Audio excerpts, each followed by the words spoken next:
ಸಾಡೆ ಸಾತಿ ಹೀಗಂದು ಕೂಡಲೇ ಬಹುತೇಕರು ಬೆಚ್ಚಿ ಬೀಳ್ತಾರೆ. ಕಾರಣ ಈ ಅವಧಿಯಲ್ಲಿ ಪಡಬಾರ್ದ ಪಾಡು ಜನರಿಗೆ ಶನಿದೇವ ಕೊಡಬಾರ್ದ ಕಾಟ ಕೊಡ್ತಾನೆ ಅನ್ನೋ ನಂಬಿಕೆ ಮತ್ತು ವಾಸ್ತವ. ಈ ಹಿನ್ನೆಲೆಯಲ್ಲೇ ಸಾಡೆ ಸಾತಿಯ ಸಮಯದಲ್ಲಿ ಜನ ಮಾಡದ ಪೂಜೆಗಳಿಲ್ಲ, ನೋಡದ ಜ್ಯೋತಿಷಿಗಳಿಲ್ಲ. ಹೇಗೋ ಬೇಗ ಈ ಕಾಟದಿಂದ ಮುಕ್ತ ಆದರೆ ಸಾಕಪ್ಪ ಅನ್ನೋ ಹಂಬಲ ನಿರೀಕ್ಷೆಯಲ್ಲಿ ಅಲೆದಾಡಿಬಿಡ್ತಾರೆ. ಈ ಅಲೆದಾಟವೂ ಕೂಡ ಶನೇಶ್ಚರನ ಕಾರಣವೇ ಅನ್ನೋ ಕಟು ವಾಸ್ತವ ಬಹುತೇಕರಿಗೆ ಇರೋದಿಲ್ಲ. ಈ ರೀತಿ ಗೊತ್ತು ಗುರಿ ಇಲ್ಲದೆ ಅಲೆದಾಡಿ ವೃಥಾ ಸಮಯ ವ್ಯರ್ಥ ಮಾಡಿಕೊಂಡು ಪರಿಹಾರನೂ ಸರಿಯಾಗಿ ಸಿಗದೆ ಕಂಗಾಲಾಗೋ ಬದಲು ದುಡ್ಡು ಕಾಸು ಖರ್ಚು ಮಾಡದೆ ದೊಡ್ಡ ದೊಡ್ಡ ಹೋಮ ಹವನ ಕೂಡ ಮಾಡದೆ ಮನೆಯಲ್ಲೇ ಕುಳಿತು ಚಿಕ್ಕ ಪುಟ್ಟ ಜನರೂ ಕೂಡ ಶನೇಶ್ಚರನ ಕೃಪೆಗೆ ಪಾತ್ರರಾಗಿ ಸಾಡೆ ಸಾತಿ ಸಂಕಷ್ಟದಿಂದ ಮುಕ್ತರಾಗುವ ದಾರಿಯೊಂದನ್ನು ತ್ರಿಲೋಕ ಸಂಚಾರಿ ನಾರದರು ಪಿಪ್ಪಿಲಾದ ಮಹರ್ಷಿಗಳ ಮೂಲಕ ಕರುಣಿಸಿದ್ದಾರೆ. ಇದೊಂದು ಸರಳ ಸೂತ್ರವನ್ನು ನೀವು ಪಾಲಿಸಿದ್ದೇ ಆದಲ್ಲಿ ಖಂಡಿತ ನಿಮಗೆ ಶನೇಶ್ಚರನಿಂದ ಸಾಡೆ ಸಾತಿ ಬಾಧೆ ಇರೋದಿಲ್ಲ ವೀಕ್ಷಕರೇ. ಹಾಗಿದ್ರೆ ಏನಿದು ದಿವ್ಯ ದಾರಿ ನೋಡೋಣ ಈ ವಿಡಿಯೋದಲ್ಲಿ.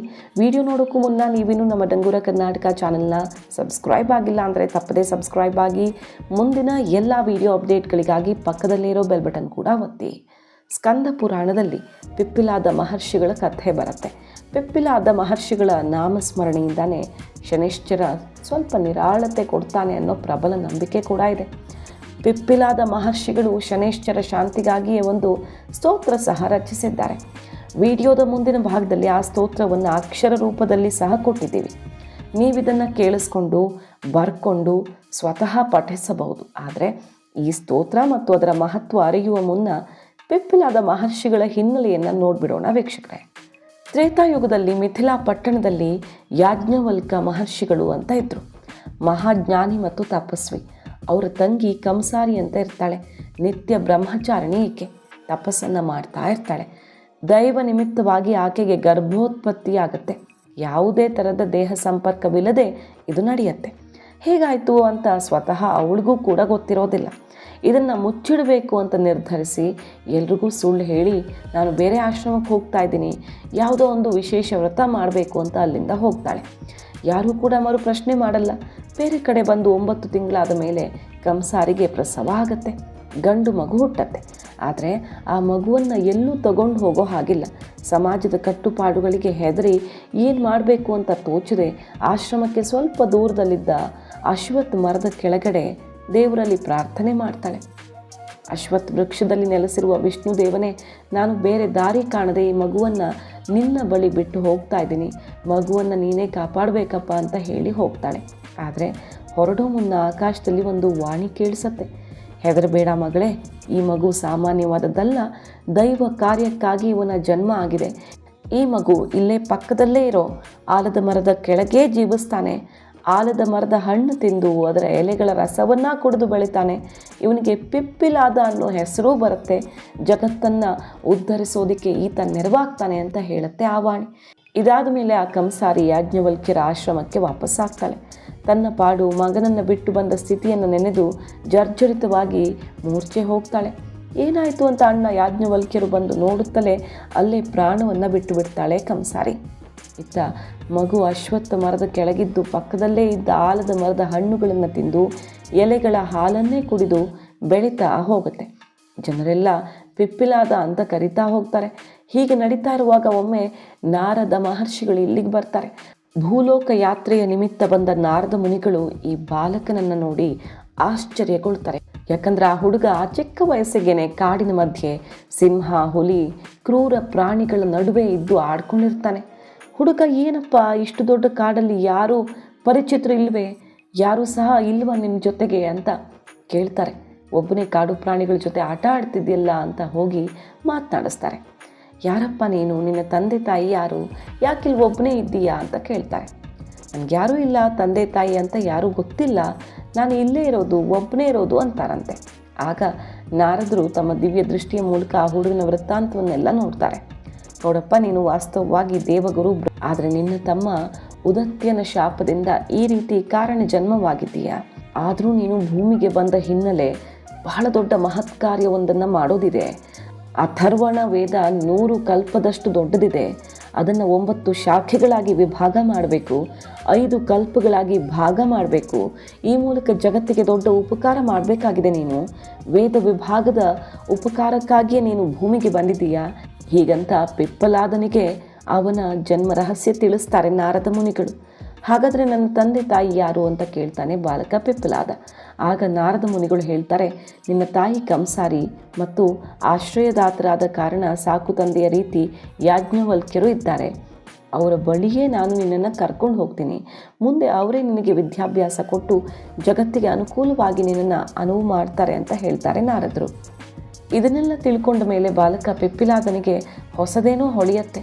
ಮಹನೀಯರೇ ಎಲ್ಲ ಸರಿ, ಮುಂದೆ ನೀವು ಹೇಳಿದಂತೆ ಯಾಜ್ಞವಲ್ಕ್ಯರಲ್ಲಿ ನಾನು ಅಭ್ಯಾಸ ಮಾಡಿ ದೇವ ಕಾರ್ಯಗಳಿಗೆ ಸಮರ್ಪಿಸ್ಕೊಳ್ತೇನೆ. ಆದರೆ ನನಗೊಂದು ಸಂದೇಹ ಮತ್ತು ಕುತೂಹಲ ಇದೆ. ನಾನೇನು ಮಾಡಿದೆ ಅಂತ ಇಷ್ಟು ದುಃಖಿಯಾದ ಜನ್ಮ ನನಗೆ? ಇಷ್ಟು ಕಷ್ಟದ ಜನ್ಮ ಯಾಕೆ?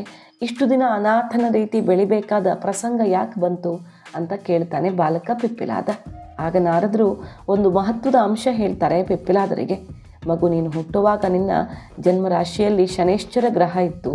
ಹೀಗಾಗಿ ಅವನ ಕರ್ಮ ಬಾಧೆಯಿಂದ ನೀನು 7 ವರ್ಷಗಳವರೆಗೆ, ಅಂದರೆ ನಾನೀಗ ನಿನ್ನನ್ನು ಭೇಟಿಯಾಗುವವರೆಗೆ ಇಷ್ಟೆಲ್ಲ ಪೀಡೆ ಸಂಕಷ್ಟಗಳನ್ನು ಅನುಭವಿಸಬೇಕಾಯಿತು. ಈ ಜನ್ಮರಾಶಿಯಲ್ಲೇ ಶನೈಶ್ಚರ ಬರೋದನ್ನು ಜಾತಕ ಫಲದ ಪ್ರಕಾರ 7.5 ಅಂತ ಕರೆಯೋದು ವೀಕ್ಷಕರೇ.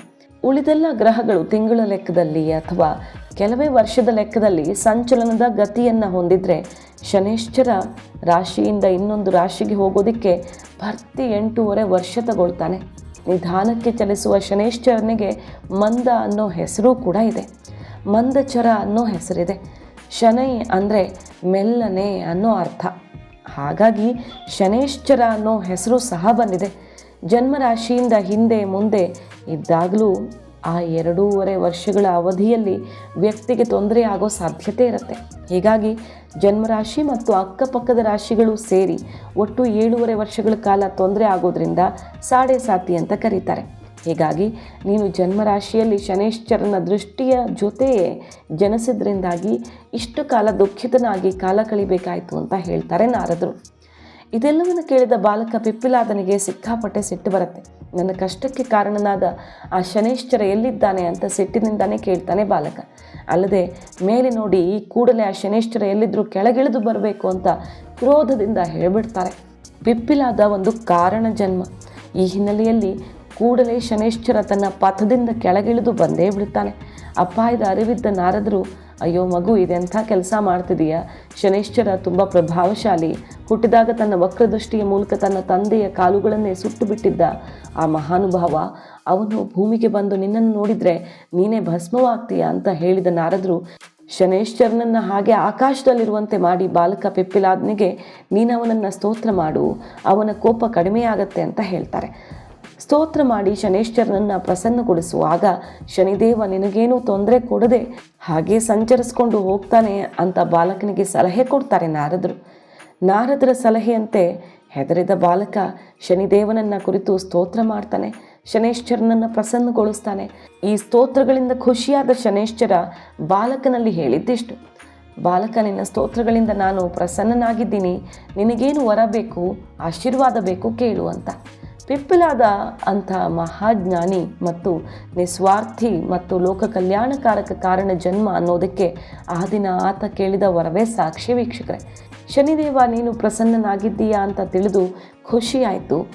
ಇನ್ನು ಮೇಲಿಂದ ನೀನು ಬಾಲ್ಯದ ಜೀವಗಳಿಗೆ 8 ವರ್ಷಗಳವರೆಗೂ ತೊಂದರೆ ಕೊಡಬಾರ್ದು ಅಂತ ಕೇಳಿಕೊಳ್ತಾನಂತೆ. ಅಷ್ಟೇ ಅಲ್ಲ, ನಾನು ಮಾಡಿದ ಈ ಸ್ತೋತ್ರವನ್ನು ಯಾರೆಲ್ಲ ಪಾರಾಯಣ ಮಾಡ್ತಾರೋ ಅವ್ರಿಗೂ ಕೂಡ ಏನೂ ತೊಂದರೆ ಕೊಡದಂತೆ ವರವನ್ನು ಕೊಡು ಅಂತ ಕೇಳಿಕೊಳ್ತಾರೆ. ಶನೈಶ್ಚರನ ದಿನವಾದ ಶನಿವಾರದಂದು ಯಾರು ಎಳ್ಳೆಣ್ಣೆಯನ್ನು ಹಚ್ಚಿಕೊಂಡು ನಿನ್ನ ಧ್ಯಾನ ಮಾಡ್ತಾರೋ, ಅಲ್ಲದೆ 7.5 ಸಮಯದಲ್ಲಿ ತಿಲದಿಂದ ಹೋಮ ಮಾಡಿ ಯಾರು ನಿನ್ನನ್ನು ಅರ್ಚಿಸ್ತಾರೋ ಅಂಥವರಿಗೆ ಯಾವುದೇ ತೊಂದರೆ ಕೊಡದಂತೆ ವರ ಕೊಡು ಅಂತ ಕೇಳಿಕೊಳ್ತಾರೆ ಬಾಲಕ ಪಿಪ್ಪಿಲಾದ ಮಹರ್ಷಿ. ನಾವೀಗ ಪಿಪ್ಪಿಲಾದ ಮಹರ್ಷಿಗಳು ಜಗತ್ತಿಗೆ ಕೊಟ್ಟಿರೋ ಶನೈಶ್ಚರನನ್ನು ಪ್ರಸನ್ನಗೊಳಿಸೋ ಆ ಮಹಾ ಸ್ತೋತ್ರವನ್ನು ನೋಡೋಣ ವೀಕ್ಷಕರೇ. ನಮಸ್ತೆ ಕ್ರೋಧ ಸಂಸ್ಥಾಯ ಪಿಂಗಲಾಯ ನಮೋಸ್ತುತೆ, ನಮಸ್ತೆ ವಸುರೂಪಾಯ ಕೃಷ್ಣಾಯ ಚ ನಮೋಸ್ತುತೆ, ನಮಸ್ತೆ ರೌದ್ರ ದೇಹಾಯ, ನಮಸ್ತೆ ಚಾಂತಕಾಯ ಚ, ನಮಸ್ತೆ ಯಮಸಂಜ್ಞಾಯ, ನಮಸ್ತೆ ಸೌರಯೇ ವಿಭೋ, ನಮಸ್ತೆ ಮಂದ ಸಂಜ್ಞಾಯ ಶನೈಶ್ಚರ ನಮೋಸ್ತುತೆ. ಪ್ರಸಾದಂ ಕುರು ದೇವೇಶ ದೀನಸ್ಯ ಪ್ರಣತಸ್ಯ ಚ ಕ್ರೋಢಂ ನೀಲಾಂಜನ ಪ್ರಖ್ಯಂ ನೀಲವರ್ಣಂ ಸಮಸ್ರಜಂ ಛಾಯಾ ಮಾರ್ತಾಂಡ ಸಂಭೂತಂ ನಮಸ್ಯಾಮಿ ಶನೈಶ್ಚರಂ ನಮೋರ್ಯ ಪುತ್ರಾಯ ಶನೈಶ್ಚರಾಯ ನಿಹಾರ ವರ್ಣಾಂಜನ ಮೇಚಕಾಯ ಶ್ರುತ್ವಾ ರಹಸ್ಯಂ ಭವಕಾಮದಶ್ಚ ಫಲಪ್ರದೋ ಮೇ ಭವ ಸೂರ್ಯಪುತ್ರ. ಇದು ಜಗತ್ತಿಗೆ ಪಿಪ್ಪಿಲಾದ ಮಹರ್ಷಿಗಳು ಕೊಟ್ಟಿರೋ ಕೊಡುಗೆ ವೀಕ್ಷಕರೇ. ಈ ರೀತಿ ಪಿಪ್ಪಿಲಾದ ಮಹರ್ಷಿಗಳು ರಚಿಸಿರೋ ಈ ವಿಶೇಷ ಸ್ತೋತ್ರವನ್ನು ಯಾರೆಲ್ಲ ನಿತ್ಯ ಪಠಣ ಮಾಡ್ತಾರೋ ಅವರಿಗೆ ಶನಿದೇವನ ಕಾಟ ಇರೋದಿಲ್ಲ ಅನ್ನುವ ಉಲ್ಲೇಖ ಸ್ಕಂದ ಪುರಾಣದಲ್ಲಿದೆ ವೀಕ್ಷಕರೇ. ಅಷ್ಟೇ ಅಲ್ಲ, ಈ ಪಿಪ್ಪಿಲಾದ ಮಹರ್ಷಿಗಳ ಚರಿತ್ರೆ ಕೇಳಿದವರಿಗೆ ಶನೈಶ್ಚರ ಪೀಡೆ ಇರೋದಿಲ್ಲ ಅನ್ನೋ ಮಾತಿದೆ. ಹೀಗಾಗಿ ಸಾಡೆ ಸಮಯದಲ್ಲಿ ಶನೈಶ್ಚರನ ಪೀಡೆಯ ಕಾರಣ ಯಾರ್ಯಾರನ್ನೋ ದೂರ್ತಾ ಕೂರದೆ ಸಂದರ್ಭಗಳ ಬಗ್ಗೆ ಸಿಟ್ಟು ಮಾಡ್ಕೊಳ್ಳೋದನ್ನು ಬಿಟ್ಟು ನಮ್ಮ ಪೂರ್ವ ಜನ್ಮದ ಕರ್ಮಗಳನ್ನು ನೆನೆದು ಶನೈಶ್ಚರ ಕಾಟ ಸೂಚಿಸ್ತಾ ಇರ್ತಾನೆ ಅನ್ನೋ ಸತ್ಯವನ್ನು ತಿಳಿದು ಪಿಪ್ಪಿಲಾದ ಮಹರ್ಷಿಗಳ ಮೂಲಕ ಪರಿಹಾರ ಕಂಡುಕೊಳ್ಳೋಣ ವೀಕ್ಷಕರೇ. ಮಾಹಿತಿ ನಿಮ್ಗೆ ಇಷ್ಟ ಆಗಿದ್ರೆ ತಪ್ಪದೆ ನಮ್ಮ ಚಾನಲ್ನ ಸಬ್ಸ್ಕ್ರೈಬ್ ಮಾಡಿ. ಹಾಗೆ ಮುಂದಿನ ಎಲ್ಲ ವಿಡಿಯೋ ಅಪ್ಡೇಟ್ಗಳಿಗಾಗಿ ಪಕ್ಕದಲ್ಲೇ ಇರೋ ಬೆಲ್ ಬಟನ್ ಕೂಡ ಒತ್ತಿ. Thank you.